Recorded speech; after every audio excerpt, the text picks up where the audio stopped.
eda ede esi woni ato aba ede yi wo mo a yebetimi ahwe se wo mo nso no betimi abomoden a na wo mo nso atimi anya kwanya se koba ne se omampanyini be se oje afutuo bi wo niema ba ko mienu bi hu eno no de eye mpuntudwuma ebetimi aba na chese watimi enya bi ne no no enso atimi aboa na woye bono mantemu no na chese beto dwa se enei wodi wani achemu ewo ha nipa a na womo epese yeto wom so aba no na chese ekwa ni mu pa a na etitio ne ntwin na ewomu na enei na abato no ekoso ewo eye bono mantema hinkro eye sunyane na abato no ekọ na wieye no na ode no ho Dr. Afram Bempong a otosom yensa ono esuma manhene na chese ono na wadi eye nkunim wodi wani achemu ewoye German no fa ho na chese na odi ni nkui ewo ho na abato no nyina no ekọ na wie no na ode no ho abomoden anya eye emma no mako edunsia a chese nipa wo eto aba no na wo eye nipa emako adunu 924 na ni nyina emu no na chese aba no ekoso abra eye abato commission paying for wo mosunyane wo mo hwe eye ntotoye ema bibia enso etimi ekọ nkan pa na kire a ono na chese oye oka eye contestants yi hu no ono bomoden a enya manu mako enan sanso na owura eye Oma Adam Sulemana ono nso na okan bi sanso na eye owura eye Nicholas eye Sandari ono enso no etimi enya emu emienu na chese owura ani din ede eye Dominic edu eye jima ono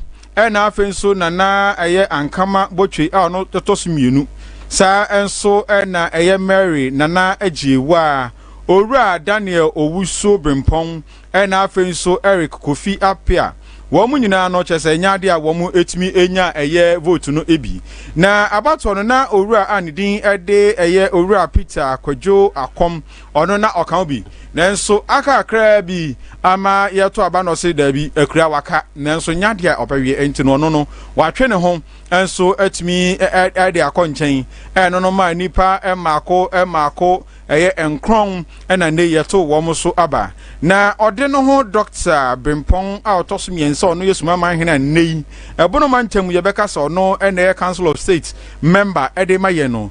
ye wie na ose ene mekasa moma mekwan na mesume kasa kakra yentie sania nana ede nsam tuja for the resounding victory. I am most grateful to him, and I know he has a call on my life. I take this as a responsibility to represent the Puno region, and I will do so with all my strength, my knowledge, and the integrity that he has given to me over years. The experience I've acquired through the business environment, the business community, the academia, the traditional area,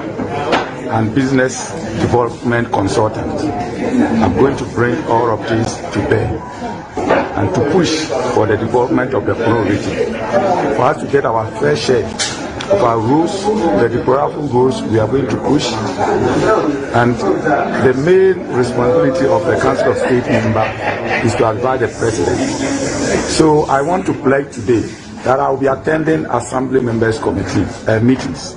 Every assembly in the region,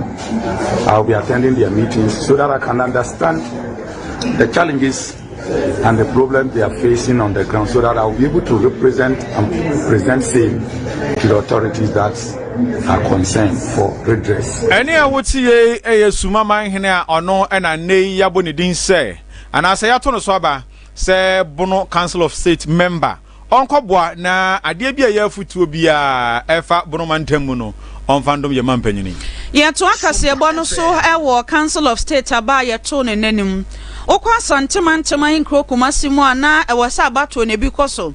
amane bo eche sa abato abadwaku ohihya wo niema abato no wo mo hwase ebe koso asomdwem sa de mia ahodo na akoso pepepe no wo mo hwa no mu se emrantia akantira wo mo mabati kutukutu enti nkankwala wo eyi empotemu bi ombeka se macho men womo akọ police station ho ba bia abato no kwaso asomdwe mu no kikiri wo mafiase ye basabasa ewo ho edi asem wo no maka abato komisa no election materials nyina agu form na fensantwafo a wo ho de na yeso o ma debitings papa adwuma na craft no wom Sompa bom tuto ko wi ase na wo se abato no wom etwam na agya wom ehweye no foforo na eno na wom bisa se na anyanya bia na council of state abanso so basa free hin na eba why interest ne saying yeso ko Greater Accra region so asa adekro no na siye nanso ho no de emma penifo bo mo modern pa ama wo mutimi di ye atu ye na enkran temu no nene drolo boso adamte the first wono na de hye na kwoto abama no se wonkosu Greater Accra region anemu se council of state member ene ye se vote onya ye de ye hwim papa okọ nanim mani mu be se aduanan de wode etwe ne kwanta dani mo no nya 0 hwe na abatu abadwakuo no nkrabata won kran ntemu kwantra for dano ayowura yere Gladys Pinkra ebra wo omuto aba ne wie ya woni nsantrafo edi nkomo no ene e wobobọ so no sania ya no okano no yentie sania ebra wobobọ so no okyerɛkyerɛ ne niema mu poten ma yehunu ne odi nkonim ene nia ankoyi ama no nti yentie owuraye Gladys Pinkra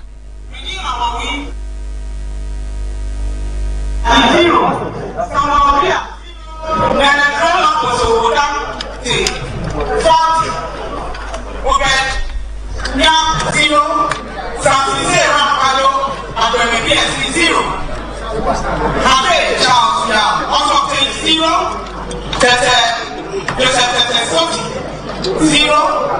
Musa Sahi also obtained 0. Albert Wakete now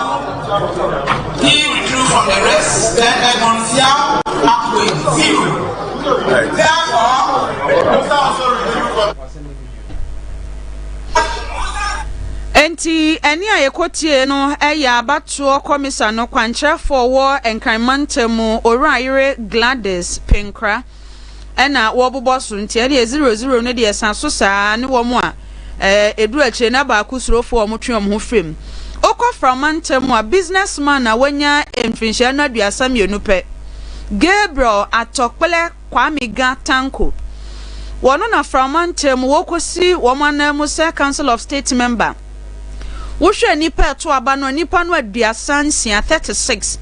onyamu aduenu 9 24 e wona aba omoto ye wo Ola Senior High School Assembly Hall na akansie no enipa makomaku dumiensa e no omokokọ pre na emu ayire eti wohwe opani no aduenu 9 ne dia na obroni beka se a decisive win na abato no hyase e be se anopa no nkran abapa ho sima no aduenum 950 asase no omoche so na asatwema mentwe kakra wo ho yente ye ho ase na nso wi ase no na mpanifo di yi ato yie ama won matimi ato adwen akọ nkroma ma bato na koso owura tanko edi nkonim wieye no ana one nsantrofo abọ nkomo se na ni asopa se omanfo na nya ne mugidie na assembly adwumayefo yi wo mokọto aba no no ana omayi ni se onkonkosi framantemfo adamu ntinani aso wono so kwa obehese sanye Ghana mamra na mani tumi se wo so mutu Ghana mampanifo no wombehe tu fo pa edi mpuncho bebebro man no na omanti fidu apoye mantemu nso no pani on na da na nanam hemfo ano wo ho no wono na womakoto abama ne se council of state member ne di ye pe adiale di tundini ayangita motoso miensa na wopani no uko Upper Easter Regional House of Chiefs on a president na aba wo mokoto ye no enipa no maako aduasa ene to aba no onyama ni mu du nwotwe 18 ena wodidi nkonim na ne mfafo na aka no wo mo che kakra na aka dumienu na aka wo mo cheche ne saa na obi anya bi ko nfie na official result abato abadwakuo ne de baaye no na chese ohini ena omanfo no nyina age atomu sasabi mpraduasen obi awonim de ni nyansa de na nso so wonom so se ni trima bobil pa obetimi asi mantam no na mu yie na watu pani no afutupa said the bay on so be gyina so na wo de atoto oman no hyehyeye na ebra ye bo ni din so na edi nkonim wieye no ene o kire na ni so kire delegates sa wo mata na chi papa na wo mata amani bom sa de ka ni mampanin kan ye no na ohwese opepa o ka kire omanfo no so wo so de besom wo mu no obehwa ye sa pepe pese de be ya omanpanin nya futupa obetimi abu man ni ye nti ukọ mantema hodo no a abato ni bi kukọ so ana kofi asante mantem de na anya nika esan se council of state abade macho man be de ho aha nso yesi enuan bi wo ho a wo ma di beatings papa eja emetika mu ana meba ezi amanfo atua pa council of state no ezi amanfo atua pa wo ma tua sika se ento aba mo mo tua pa ana omo moje no mama bia so assemblyman so na aja I know it esa omo na ya omo je cash nti ye twaso awusia gusa wutie Sompa kasebo na ye twaso a na kyerese ye de ani kyeremu ewo doma ahinkro na yedu doma pe na kyerese ye wura amanyosemu ewo doma na eye NDC amanyokuo no won secretary a oho na enei ode ensem bi atodwa owura Daniel Hene ono eyeye deputy secretary Doma Central na ne nsem ode atodwa nyina ne se ohye eye emma a wo mo wo eye NDC amanyokuo no mu se wo mo momodia wo mo yire wo mo ho na se koba se eye amanyokuo no se ye pe akanifo ewo mu a wo mo so entimi emfa wo mo ho enhyem na etimi aboa sempo no ekoba so oman ni mu dibere bi beto ho se ya assembly ene ye pe obi amana kosi anamu ewo mpotemu a wo mo momodin na wo mo mfa wo mo hunhyem ne no so atimi aboy sanse enei emma bebre ena wo mo bo mo homodin a edi wo mo ho erura amanyosemu edi wo mo ho erura nsama hodom ne no so atimi bua mamma enso atimi ekoso ye hwa wo man Ghana abakosemu kra no eye afi atwa mu abato ena kyese Ghana fo bo modin a eka se you ye pe oba ayi mampanyina be de akire ene wo mokoto abeye obi akwa no de atim ye pe oba saa etende wo bo man Ghana mu a mampanyina be de akire a no edi kan a oye oba ye obi eye oman mu na ni nyina mu no ena kyese otwemu se ehu behia pa se abre ne abre ano ne mpempi no se ekoba se yento aba na yemfa yi akanifo a ma emma no ma wo mu nsuro wo momodin na wo mfa wo mu nhyemu na no enso atimi aboa na bibia enso atimi akonkan wa abra owura eye Daniel Hene one nsentwofo atwetwe nkomo na ochemu se eye na edu ba bi pa na se ekoba se yenkoto aba na yemfa yi akanifo na se ohun se man nim a ya na ye ne ya pa na no ada ye ka se ye pe eye wo mu a won betimi aboa mampanyini wo mansimansina hodo mu ama ne man so atimi akoso no odi wani ekyemu ye Doma Central na kyese oba ba akopɛ ena nipa mako nwotwe a wo mu ekose yento wo so ba na se wo mu de wo mu nkrata akose mpanyimfo ntoto wo ma no na se ebe yi a wo mu ntumi emedi emansin so no oba ba akopɛ ene pie mu o se eba ne sa na ya de a ha adwen papa na owura he na esanso eka kwa ni mu se ema no wo mu nya kukuduro esanse enei wiasem ye woni ma bebre wo ho amma eye na sane amma ye de fie ema wo mu a wo mutumi hwe fie eye fie ntutuye ema ne etimi ekwankan no na enho behia se wo betimi aba modin a na wo de wo ho ahye eye nema hodom na owie so no se ne omra ne party mu na NDC amanyoko ne ma wo mu wo mu no potoka sem ye ka bibi se wo mu enye available na cha se ne yebo udin ya ntwiwa osiminie yebo udin amamansa osiminie wo mo momodin a na mpempi no se eye amanyoko no eye bibibia wo mo momodin fa wo mo ho nhyem na eno no so atimi aboa na wo ma amo eye akukudu ahodo na se ekoba se yeyi eye emma ewo eye dibebi mu a woman so etimi edi woman ho ahyem na bibia enso etimi akọ enkan ogusu tie no nsia kase wo Sompa 98.9 FM so a esan so nam Kumase 93.1 FM ena Sompa TV so behwe bi wo ko Facebook na her live or Sompa FM live en kranza ye 90.7 FM na okọ Facebook afa comment ho share video no na like Empani so refi na ukofa ye nchinti yensan call Council of State aba na eto yenim. Afomantemu NDC titine ni ewo ho e friend no right.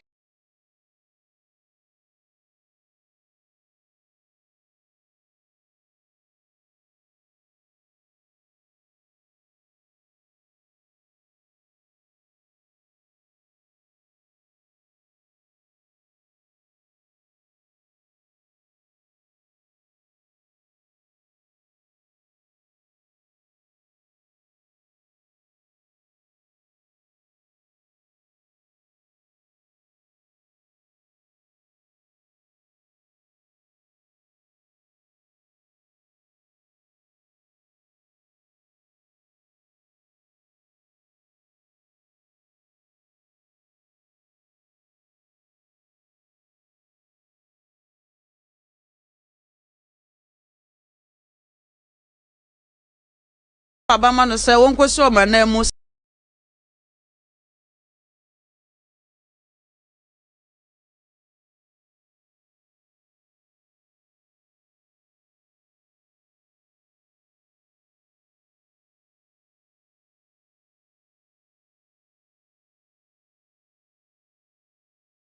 ayi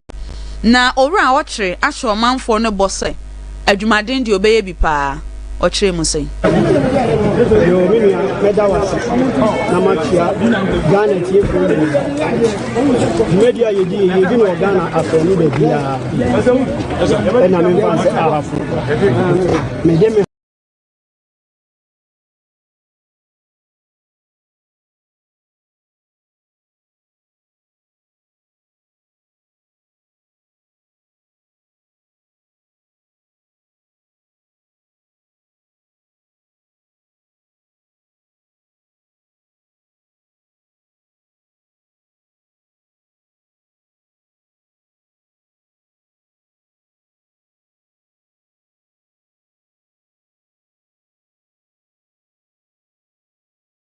ahafu anemu enu mu payifo eni monyamu anananom ede omanfo ahafu ede ahyeme no eye nyina ena yebebu oman aseda na medema wo na bosha me hye ye ne se dwumedia me prese me kwakoda ahafu anono ikotia mesan banama ba bese ni nkoye obi a obetie no de be kwakotena ne de edwumedia no Ghana man ena me ba beso aseda na medema wo me mede no kura so ebe ye adwuma mede nidie no obu a me frase abepim sabe ebe ma me manfo me nye yi mu obi se Ghana fo nyina na abeto aba ayi enye NDC enye MP eye Ghana fo nyina na me ko gina o ma edi sompa e facha se mede be som afo man no eno na me hwese meye de de ni nyam ama idawudi asase Eni abusua beji nti adasi owura ya ochre ya hafomantem no mu titene ni de National Democratic Congress. Omanfo to aba no no na so mani se wonkosi mantem na namu se Council of State member. Ya de asida kese e ma 3 eco capsules. Me ba to koko na ha we tete koko ama wo posa wani san ti wani no ayese koto moja. E ba to koko nti sabio afoka nwa na no nso so akodane oba wakwa awo so. Watchum sa kase koko ama obi honamani ye ne hene koko no afifiri obi ama sabe wotena konwa so ane tro no ntimi nsi ho se ne media esi ho 3 eco capsules ene ye wadro e ba cho baabi a ye ton adro oman mu bia boru a ho na koje bi Mose Pharmacy, Greenlight Pharmacy, Nikap Heba Osunyane, Prezara 247260220. Mizo food fruit drink, Mizo. Eno na yeso obi timi kan maizo. Ebacho ye Mizo fruit drink. Na afrafra bia nim obroni se no preservatives. Ena afi so na ye de yie eye yenya ye duaba ye na ga ye dua na ga na ha ye mu nsuo. Ena ya twene kama. Ena ya package ne fine. Emu odru eye aduane prekope. Na flavors no dos orange flavor or grapes, melons, mango, apple, pineapple. Ena afi so kra no sania wopenu bia wopesa wonom ne childa ekoyie pa hyene nso sa wobetimi akọ Sompa FM na wakwa akwaje ode kama na afi nso wopenu doso pom nso a kai Ghana baby a ton provisions bia no ubenya bia to 0246270220 221. Na unim se ene ade baako a che se eno no wanya bia ohun be kire wo pa eye otwea herbal powder na che se Divine Hope eye herbal center for ena kofa bai na otwea herbal powder ise wusisi ene ye wo ya meka say ebia na wo yoba na ase wo ye beima wonya bia ebetimi abo apa sanso na ebia wo de ne eye koko wonso omoja no ene ekoso ne ka ne se high blood pressure no eno so betimi abo wo na Valentine bay che se Friday ya manfo na mu fie kra nti wo ye beima wo se obo ho wo se obo ho ye pa enu nti enamu yade bia ha obia no obomode anya otwea eye herbal powder bia ebetimi abo pa sanso ena ayemkro ne ka ne se osai eno so esa sanso na wo yoba wo no atenka na nya de awuwo bi ye boso baako mienu miensa emfa obi se ono no onya orgasm onya bida mesrew bomode ana kopa otwea heba powder bi ntimi mbwa o yoba wo nso kwa fichire pe na chese yesi o bosumi aso ye de wire calendar eba ne se ha adwen pa enti kope bi na unya bi a ohu such as nketenkete no oti a na odi agu nsu a yade dade mu na eno no watimi abo agu so eno na emfa ho ne se anopa o awiyew anwumire ebre bia wo pese onum no betimi anom se upe buye atu ato a na chese wode wani akyeremu ewo eye pharmacy shop bia obenya bi ato sanso na de wani kyeremu ewo doma man sky herba obenya bi ato ena afensu millennium eye herba obenya bi ato sanso na jojo pharmacy ni nyina no ewo doma obenya bi ato Sompa FM fidiom ha oba aha nso obenya bi ato frempanyfo ewo 0248584687 no eye ochia herbal powder osese oja no hyewa wa obeba abusia yento akase ebo no so emfa emma yento akase ebo no so de ani echemu wanchi na wanchi eye kroba akwa no ewo bono mantem he ya eho ena asofo panyina no eneda eye World Life Transformation Church ano ani din ene Reverend Isaac Gregory Amwa odi afutuo ama mabunu se enei emabunu momoden a na wo muntumi entwe wo mo ho mfiri niema hodo a ede eye bone eba no wo mo entwe wo mo ho emfiri hune no nso atimi aboa eye Reverend eye Amwa edi tuja se ene so ye babunu na otumi bo mo ho moden etimi etwe ho edi free eye niema hodo a ede bone eba eno no etimi ebo pa na etimi ama wo nso etimi aben awurade na ama eye niema hodo a na se nyankopon ne pa no onso watimi anya bi ama no nso atimi aboa osanso edutugya se enema maako mienu bi ewo ho a chese ene ohwa ewiase afefede pa eno no na yese ene ohwa mmaya bi ntade a wo mo hyehye yese Valentine be yadofo dai ubehu ne ebe koso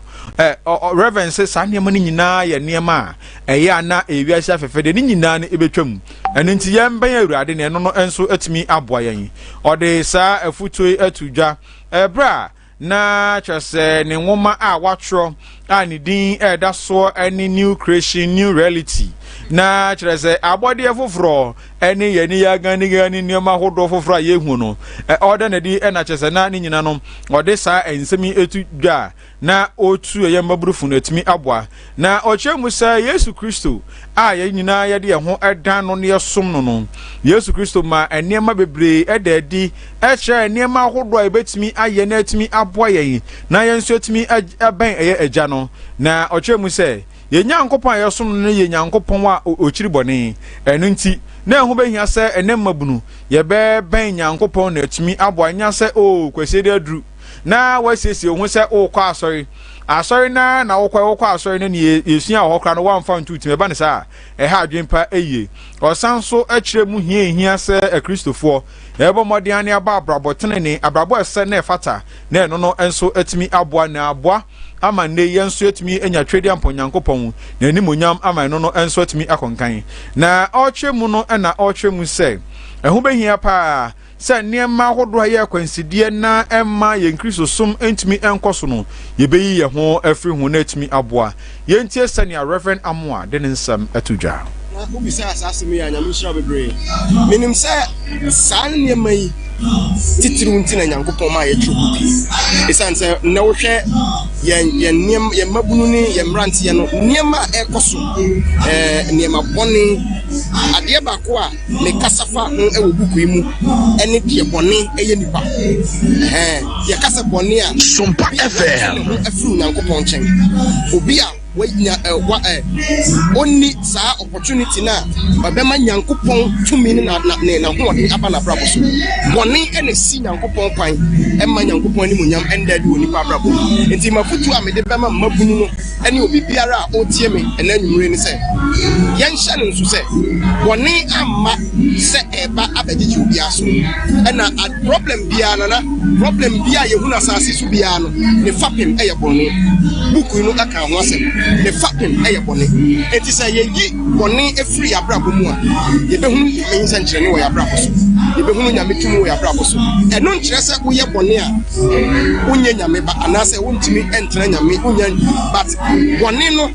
de impo kwan a obefa so a obe respond to boni no ene kyere se obi sheda kan wo ni tim se na me ye boni no wa fa akoye eno no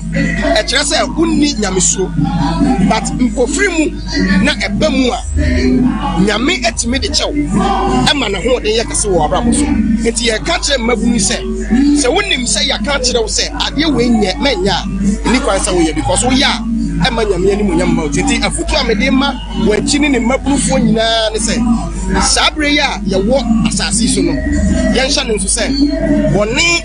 aya ade a eye nipa ye tamfo ye nsuro no because obi a onante oboni mu bia no ote se obi a wawu a onante meka no obukunu mu anybody a onante oboni mu no he is a walking corpse wawu ena onam ti ye nhya ne nso na ye mfa sa afutu ene buku apart from say ye bewie no bia so wanchini ne patam bia opese wunya bia umetimi aba Word Life Transforming Church bibia e wo bia o friend numbers na obohunu wo poster no so ne ba bia obetimi anya book no bi na ayem fasode ama tinyame ene a wote Reverend Amoa ye to akase bono so wonsem from ye koga na mrasha bedwam madom kuma ne fam wo ma yensentrofo nhemu na wo mo ato nkra kyese wo mo te omo ase enye yie ene sen na anu ya ban foforo ye Ra John Dramani Mahamadi animu baaye wo beti case we yase atwam case etiora atofo se ne afa ne da hye bolem case etia eyi ye Rasiama no ye Bank of Ghana governor na yakota ne de hye bolem chese case ni twitwa ne etwetwamu a na edom kuma no akasa tia saa suban no Attorney General Dr. Dominic Ayine eda na die no wasi cases ayerayi ne ende ne office ne twetwam ne nyina no obroni bakasa eye high profile criminal cases na tese eye nsem bi anu oden pa ntesenka ekoba se twetwamu saa na ene wo friend centrofo nhyiamu no obisa se anyenyenye bia no aban ne senti a wodi twetwa saa cases mu ene sen na ne wo monti ase akra ne se omaya yatimi yenimsa ye wa mammo ho nhyehyaya ne anamonto bebraye ye ititu kra ye eko a ye side atia keta sehye dream proye ne kankan an wo kire se enti suban ne abrabo a ye da na di so oman anya bia eko ye betimi akon akodu nanim de ma hye bedwani de ma de hye wo so ame abato mpasua so ayo Ra John Dako ebra wo gina ne nuanom donkuma na mu kasa no en what say anamo Attorney General to ne de ye wakasa ne bodu so ana enko ye kura te say ne bonyo so na wose Ghana fu hia nkyerɛkyerɛmu senti aban yi baaye wodi mrika na case saa no wo twetwetwetwamu saa na Ra John Dako ne nkyerɛkyerɛmu of friends and show for the maaye no yentie bi Sompa FM. However, in the past few weeks, the Attorney General has withdrawn charges against some accused persons who are leading members of the government in power. These cases are the Republic versus Samuel Ofosu Ampofo and Anthony Kwaku Buahen, Republic versus Stephen Opuni, Seidu Agongo, and Agricult Limited. The two cases involving the Republic versus John Pandit Asiama and others, the Republic versus Collins Dauda and 4 others, the Republic versus Ernest Thompson and 3 others, and the Republic versus Kaisel Atwo-Forsen and 2 others. Sompa FM. Ladies and gentlemen, in the Republic versus Atwo-Forsen and Richard Japa, the Attorney General withdrew an appeal to the Supreme Court against the split decision of the Court of Appeal acquitting the accused person. In a very reprehensible move, which Ghanaians should take note of and condemn, the Attorney General chose the option of discontinuing the prosecution by exercising the option of withdrawal of the charges under Section 59 2B II of the Criminal and Other Offences Act, that the Procedure Act of 30. The AG, in essence, turned himself into both a prosecutor and a court of law by ensuring the acquittal of leading members of his own party. Ladies and gentlemen of the media and people of Ghana, what this means is that since the prosecution had already closed its case in most of them, unlike Nolly Prosequi, which when entered under Section 54 of Act 30, the accused person could have been arrested later by a new government. Under the Section 59, through the withdrawal, the way they've made it, when any government comes and any Attorney General comes and feels that these people should be prosecuted, you are unable to do that. More condemnable is the plain slap in the face of Ghanaians by the elevation of important public offices of the personalities involved after the withdrawal of these criminal cases. We've seen in the case of Honorable Kaisel Atwo-Forsen, he's been appointed as the Minister for Finance. Samuel Sompa has been appointed as senior office in the office of the Vice President. And most shockingly, a day after the withdrawal of the charges against Dr. Johnson Esiama, the former second deputy governor of BOG, the man who had been accused of fraudulent breach of trust, money laundering, conspiracy to commit crime, and violations of the Bank of Ghana Act, is now appointed as the governor of Bank of Ghana.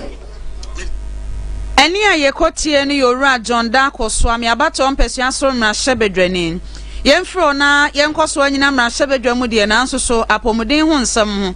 Ena ye gina sanse.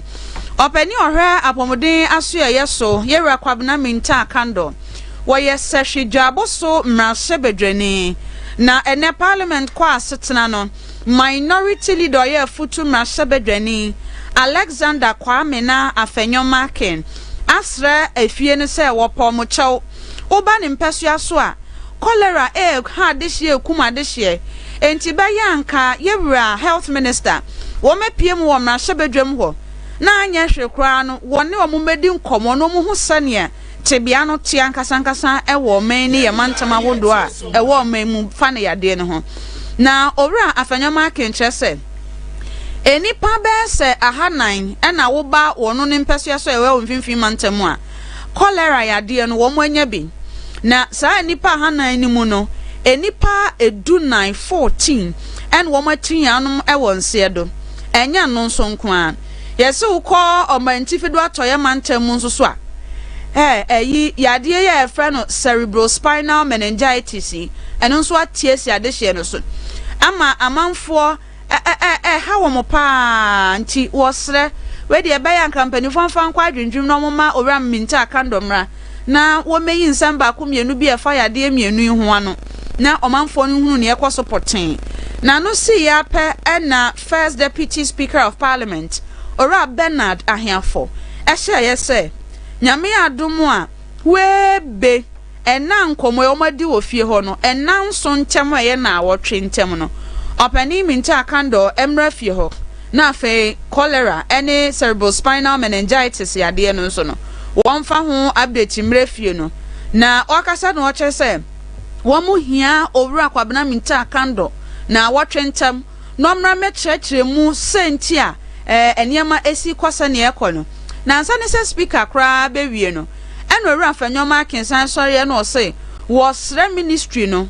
health ministry no so wosre wo mo a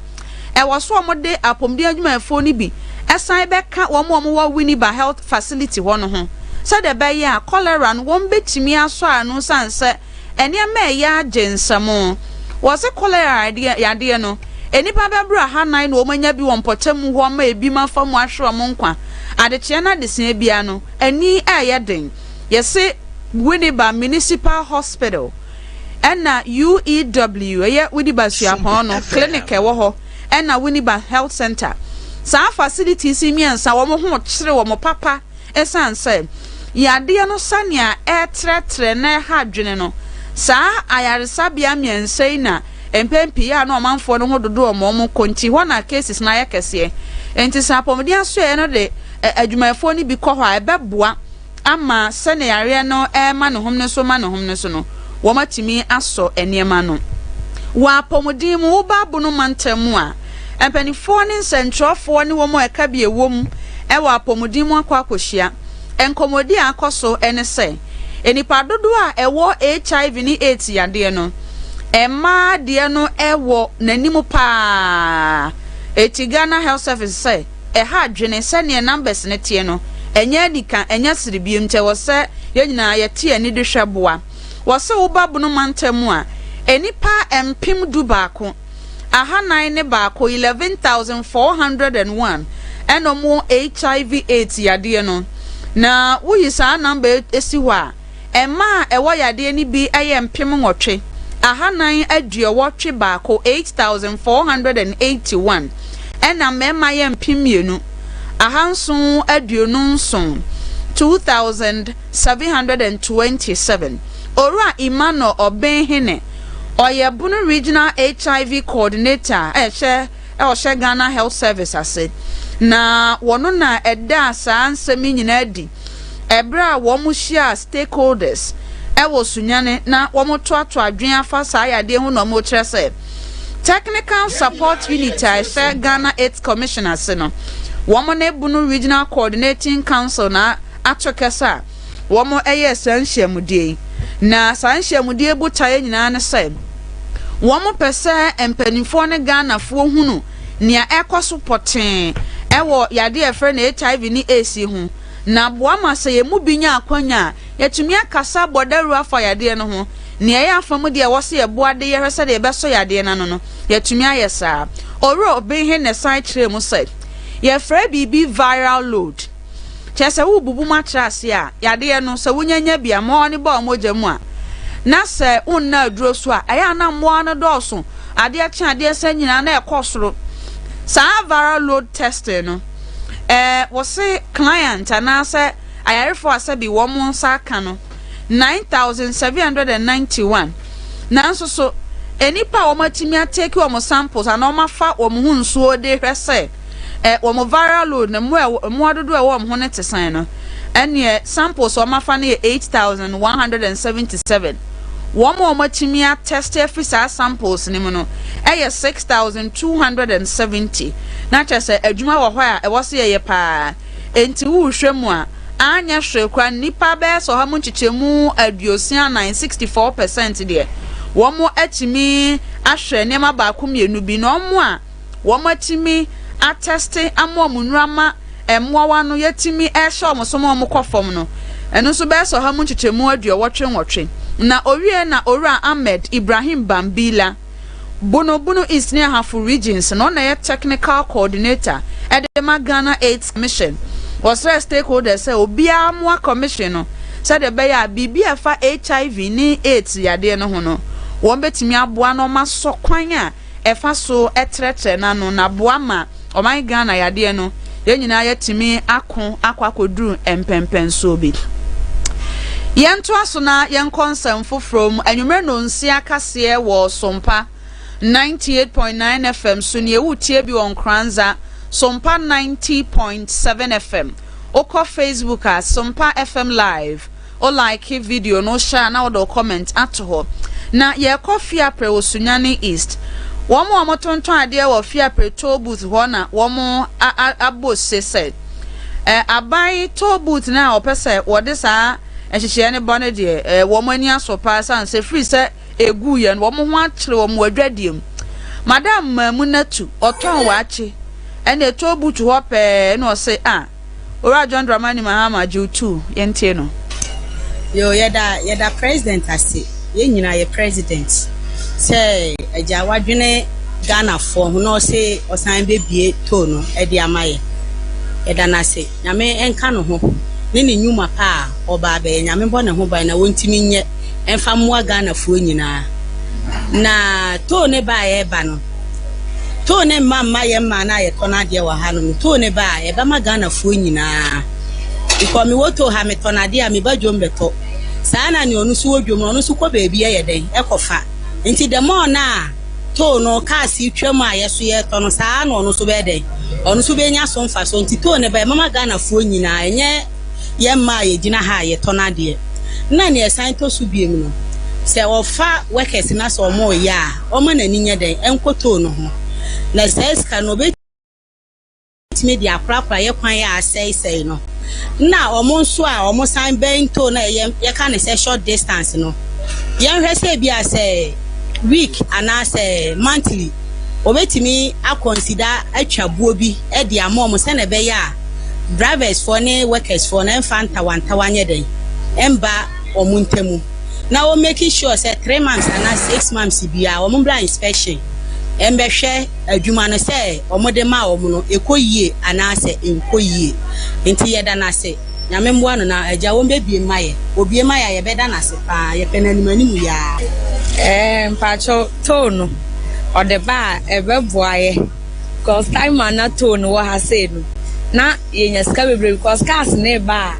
ebetwa tone awie no na ndi ofese oto na ade na wato awie by sabre ya tone hai cars ni tim di ye kwa koduru ase honom onyina na woda so di na echo mutim di ye sika ko bi wo ha ye bread ye no ma bebre ye kaka no no mo de so omunsiaka bi wo ha ye sika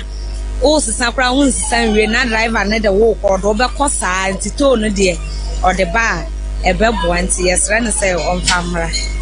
e pa choto no o de ba nya ya ye ton ade wo to ha nko ana e bo aye even kromo mo tan ade wo kurom no e bo am nso because o mo be to ye de na ye nso ye nya sika na ye de ba kurom e be to mo nso mo de no mamunja binti yesre ma ha mo de Eni ayetie ye adehye bi edidwa ewo fia preto booth ho no ena omne Sompa ka se twetwe nkomo na adrobafo bi a etwi hyen efri sunyane ko dumasu atitiriw omo kyerese sempanifo so omo de beba womo hwani mu nse ye benya ebo bi a ende esa wokota male wokwa hia ye bokro na no mutua eno bema womo hawo no abafom Tona ebane de ebeboa na ya ye koduma suane mantu kwan de ye pese nka mutwa ma bi a 6 months ana 1 year se ne road work ne say income tax ne ye no cause ye de empty ne bese ko form anopa nipa nso bebi mu so tifia prayer ebi mu tiduma sua school for bebre na ye too empty de free sunya bese ko form na ye be too empty ne ye be do ebe twato de use ebe ha adwen de ye say aban say auditor no beba de aye pese nko twa na ebia 6 months ne watwa ewu anu wa be renew se ne twa road work ne insurance no eno na bebo aye edamase we ye adrobafo bi a etwi hyen fi sunyane mansimu de ko dumasua wo sunyane west ene eti omonka na ne kwakwa na timamufo bi a wo mo ete empotemu a tobooth ne wo no wo mo so etwi pen ye microphone om so wo mo kakraka na ye ntie wo to asama wo kana is true say pa na mom dumasua cars na idea mi to ani mentu kwa ona ada yin mi say mi to tobooth na tiri kwa so to ni ba unya ka obi abeda na wo factory na oda ko sunya enti to ni ba dia you know munya dia ebe bo mu kakra mo de cars ni 20 ka fon ko for free mu aba no ebe bo mu kakra because okọ obetwa empty obetwa fine oh the to no su kwa eba no munya ne system ebetwa boa like omo this can be brave because no first one to na ba no nko this can be sida bibia oh to na ba no muye say say we say you can do what this question man machine at ma no ba say mo ba no say so we better na was na emboa omo this can be and say to na ba dia omo njunu pa ye pa ba no njunu ye no oyo to ni okay anyway timamuphobia warfare preto booth empotemu wo ye home kase no so tia waje abrafo nkrato ye ba ye de aka beto aso 21st clinic say eba sciatica no every usisi mu kono a woto ase ho no ntina fa usrem ekosi wo na ase ho no ebo betimi atutu ama wo ankasa wo hu ba bi enye enti 21st clinic wo mu na ye sciatica expert e wo Ghana ha wo mu de bibiduro so ho bibiduro ankasa ene besa o yade no masa de machine aka ho yade bibiduro ka ho ne asa de wato machine so ya san ye o massage bi ye wi a herbal treatment yade awono ama ho e sciatica 21st clinic na ye expert a wo tu ase Ghana ha ba bia wo mo ho enkran domi market wo ho heavy do dan ni mo ho ena kuma senso ahia udu session so wo mo na nie jakoso wo mo ho sunyane ni wenchi ni ba bia nkranza 0540 311 311 0540 311 311 na 21st clinic wo mo ye sciatica expert Franco Trading Enterprise. Oh, your bofo say. Mabusi ane Franco abusi ye yen share how ba kokura say. The shase kitwe bi ni mobile phone so. There is Samsung, iPhone, Infinix, Tecno, yen Nokia no jajai. Say abusi ane nyo dodro na ba beka ho. Smart TVs are a chassis free 32 inches go see 55 inches. Beba mo frana tenefi. Ayumre News TV series ne soka ne so kepe family. Franco air conditions from a pepe. A chassis free 1.5 2.0 and a 2.5 horsepower energy saving. Accessories there. P now. Screen protectors, chargers, power banks, Bluetooth earpiece, AirPods. Nediakani now Franco Trading Enterprise. Yampo bossy Francophone esa wo wholesaler. Ya toma wana pese bitu ne koton ne jemfa zogu omboto. Franco ye juma joda kosi memene.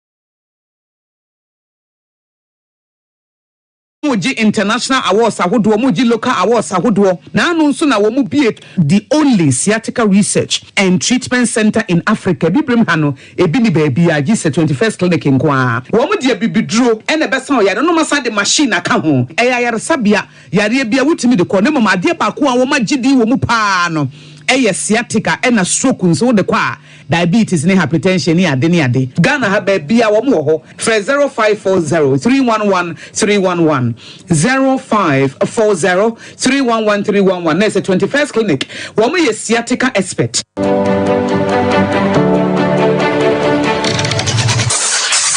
Introducing Mixer 5G Sparkling Drink, a whole new refreshment in a can. Mixer 5G is a tasty non-alcoholic drink. It is a perfect companion for all your events, including parties, weddings, and funerals. It is made with green tea, ginseng, guarana, grapes, and grapefruit. Get refreshed with Mixer 5G Sparkling Drink. For bulk purchases, contact 0246 270 221. This advert is FDA approved.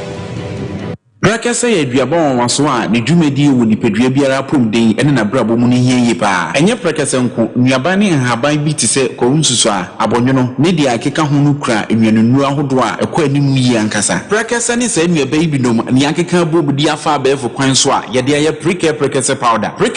powder siesi nipedua na abakwa ahodo no ho ban afrimpani yade ne yade ahodo pi ho fa enkunate de ma baako freduane anopa ne anwumre anafa enkunate de ma baako woni nsuhie yeti anopa ne anwumre wobra wodidi awie ubenya prekese powder to Kingswalk Herbal ne Heroes Herbal Accra Okezi Drug Lane Dani Herbal Kumasi Mensa Takrade Mose Pharmacy ne Green Light Pharmacy Sunwane Kashenkari Supermarket Asantwa Herbal ne Bibidro Depot Techiman Sewa Herbal Mampong etufo mfre 0550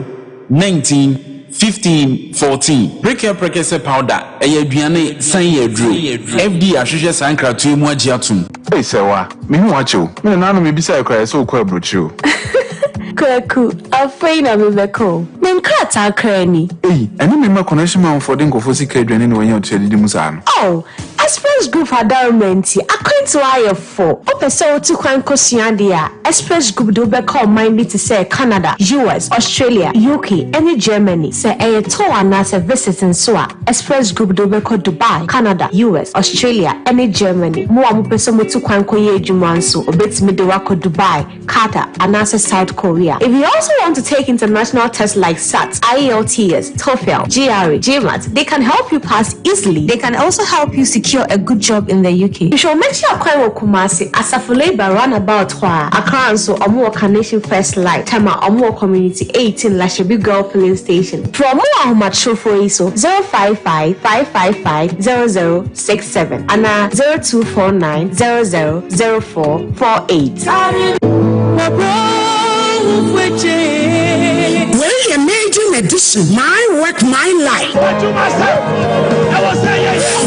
Wadubuachi wonyamia kuwa wafra food for thought adisi na wawo ye wadwuma pani awadu mpani fie so se opese oware oba na se bem afie project bi si wani so ya wo hwe wonyamia ni mukwan opese wutu kwan awon nsem wana Liberty Conference February edition was my work my life yen yasem fi David nyom ediokron a trade rules anadi trenom 28 1 to 14 my work my life jumadi nyina beba so edame minida 22nd February Kumasi Jubilee Park Panusia pepe